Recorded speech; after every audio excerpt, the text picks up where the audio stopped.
So I've been wanting to do the ladies survey ever since Miss X Rojas, probably pronouncing that incorrectly, made the video, and I was also tagged by Time Lords and Wizards. Who are your favorite female YouTubers? Well, firstly, starting off with Miss X Rojas, Rosianna. I've been subscribed to her for a really long time. I love how her videos have such variety. They're almost never in the same place, and yes, she just makes really good quality video. Community channel is hilarious. I think she was probably one of the first people I was subscribed to.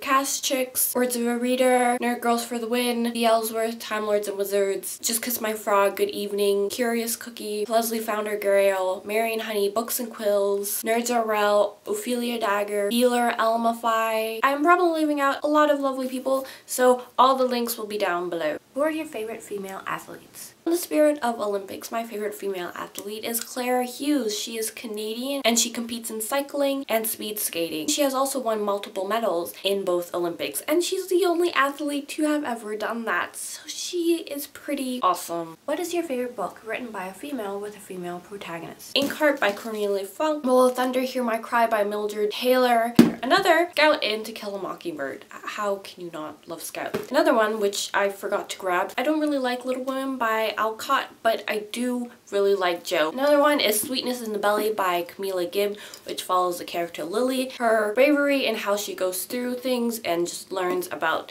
different ways of life is just really interesting. Which might surprise you is Anna and the French Kiss by Stephanie Perkins. This is more than just a fluff book. Anna, the main character, I really connected with. A lot of things I have not gone through. Some things that are pretty frivolous that we are similar to our love of film. And Anna talks about the TCM Host, which is a TV channel that always plays really old movies. I love that channel. So when she mentioned that, I was like, oh my goodness. And I think me and Stephanie Perkins should be friends because I think we would have a lot in common. And yeah. What is your favorite film written by a female with a female protagonist? One favorite film is Whip It, and it is written by Shauna Cross. She also wrote the novel. It was directed by Drew Barrymore and stars Ellen Page. I just really love this movie for the strength of the women and just the relationships, and really makes you want to play roller derby, which I don't think I would be good at all because I can't skate. Other movies are 10 Things I Hate About You, Juno, Bridesmaids. Who is your favorite female fictional character? Starting from animated fictional characters, Belle from Beauty and the Beast. She was my favorite princess growing up. I just love her strength. Also, there is a scene where she's in the Beast's castle and she's sitting in the library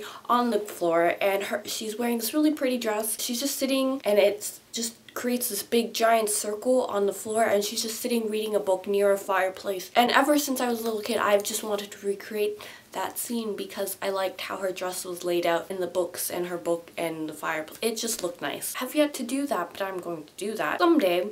Also, the ladder in the beginning in the bookstore.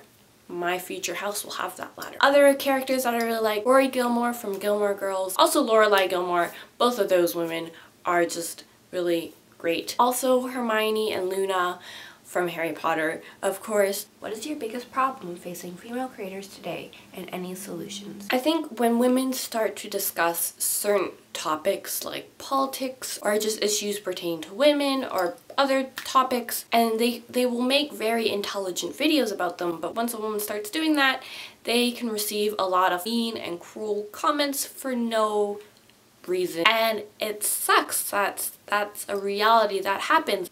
I don't know what the solution is, but I mean, just to be safe, but also try not to let that stop you. And also when their viewers see that happen, just to support them and like comment on their videos or on their channels or tweet them saying, you know, I totally support you and I think what you're doing is great, or what you're saying is great, and stuff like that. Do you think YouTube and online video in general are better or worse suited than television for tackling the problems and prejudices women face in the workplace? I think online video is a better place to get your message out there, because for TV you have to go through so many different levels of getting your idea okayed, and then your idea can start to become altered and tweaked. And with YouTube you can just film a video and you'll find an audience. It might not be a very large audience, but you'll find people that share the same passions as you do, and I think that's just wonderful. What do you pledge to do to make the internet a better environment for all creators? I pledge to always be nice and kind and comment on more videos. I also pledge to share more videos that I enjoy and to share channels, because I think there's so much content on YouTube that sometimes it can be very hard to find other videos. And it was only once I broke through that, let's say 10,000 barrier, that I found smaller YouTubers. And just because they don't have a large audience does not mean that they don't create amazing content. Tell us a story or secret, whatever, featuring women. Well, in grade 9, we didn't only do this in grade 9, but me and my two friends, Michelle and Isabel, would pass notes in class. I feel kind of bad admitting this when I know there's 2 teachers watching. I'm sorry.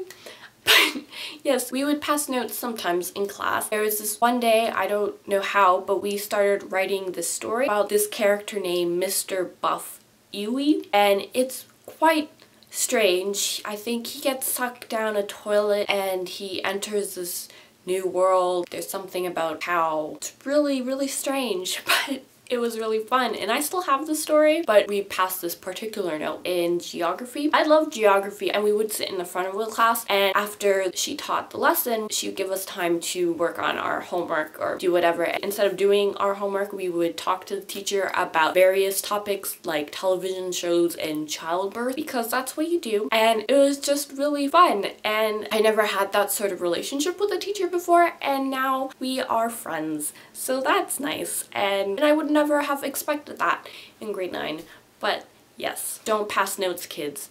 Pay attention in class. I still paid attention in class, so don't do it. Tag people. The Ellsworth, who I have mentioned before, and I think her insight would be very interesting. I am also tagging someone who I have recently subscribed to and who is also new to YouTube, the Oxford Diary. She does a variety of videos. She has been doing quite a few outfit of the day videos recently. I really like them because I really like her style. So yes, check them both out, and hopefully they may do the lady survey. Thank you for watching, and goodbye, lovely people of the internet.